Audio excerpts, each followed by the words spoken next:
Sir, ito yung...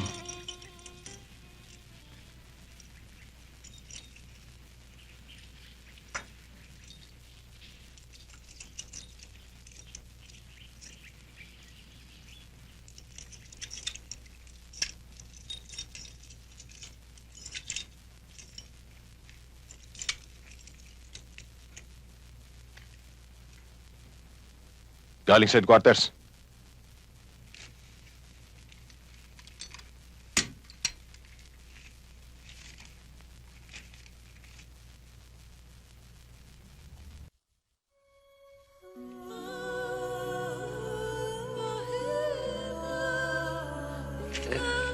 Sir, Nakikiramay ako sa iyo, Kari.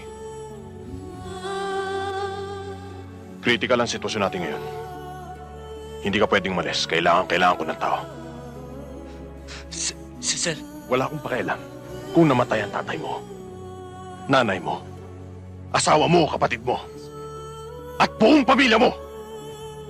Sundalo ka, alam mo yun. Duty first before anything else.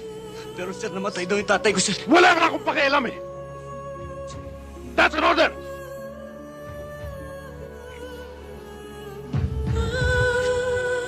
Dismiss.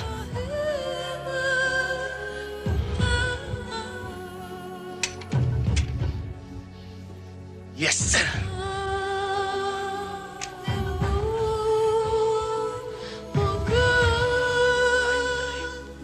Umpisa na yan. Isipin mo, namatay yung tatay ko eh. Sisilipin ko lang, ayaw kong payagan. Hayop yan eh. Putok sa buho yung hayop na yan. Walang damdamin. Relax ka lang, buddy. Relax ka lang, buddy. Relax ka lang. Cool. Opisyal natin yun eh.